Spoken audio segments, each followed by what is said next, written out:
Assalamualaikum warahmatullahi wabarakatuh.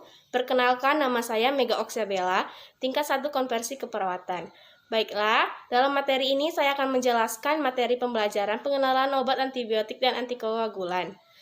Yang pertama, definisinya.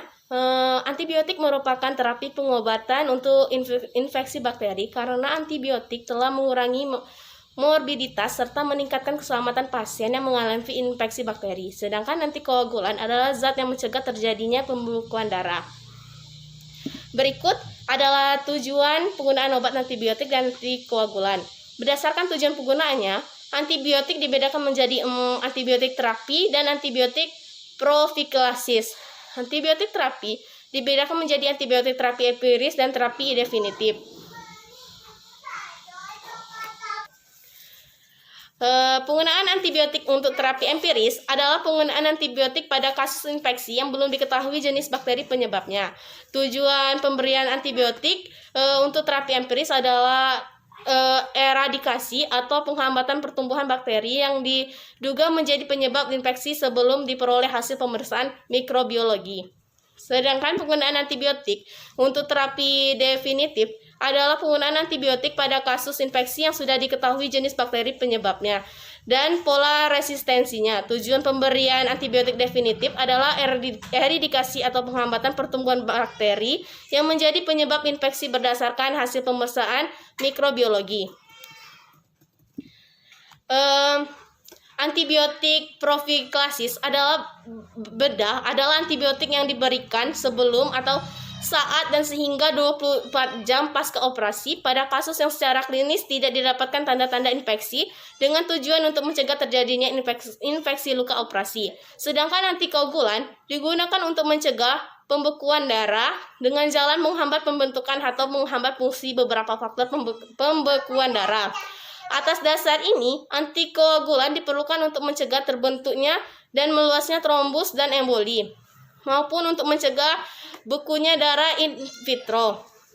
Pada trombus yang sudah terbentuk, antikoagulan hanya mencegah membesarnya trombus dan mengurangi kemungkinan terjadinya emboli, tetapi tidak memperkecil trombus.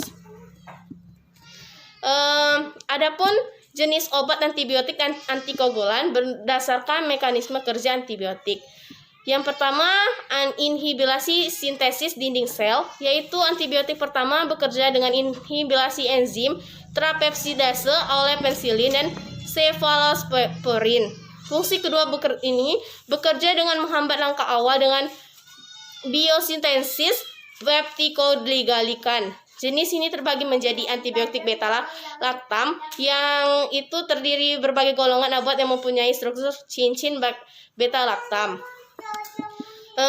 Dan dari beta-lactam, adapun obat-obat yang termasuk golongan beta-lactam itu menjadi 4, yaitu golongan pensilin, golongan cefalosporin, dan adapun golongan menobeta-lactam dan inhibitor beta-laktamase.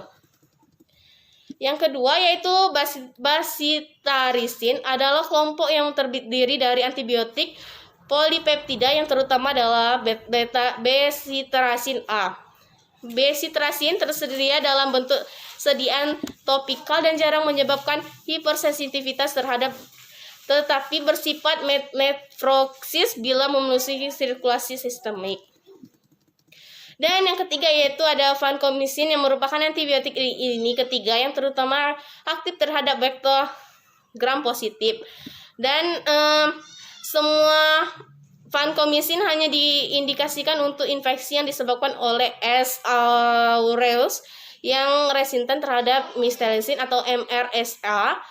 Semua bacil gram negatif dan mikrobakteri resisten terhadap vancomycin. Vancomycin diberikan secara intravena dalam waktu paru sekitar 6 jam. Efek sampingnya adalah reaksi hipersensitivitas, demam, flusing, dan hipotensi serta gangguan pendengaran dan nefrotoksitas pada dosis tinggi.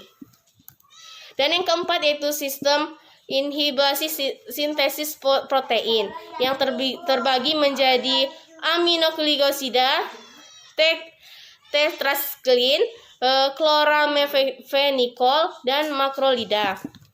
Yang kelima yaitu inhibisi asam neklat.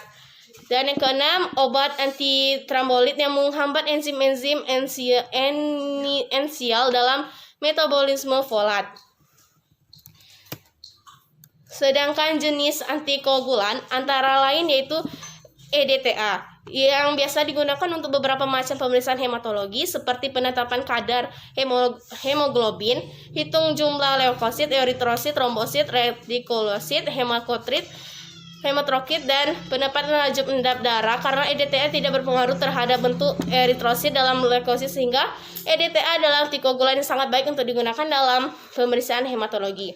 EDTA mencegah penggumpalan trombosit, sehingga antikoagulan EDTA sangat baik untuk hitungan jumlah trombosit. Dan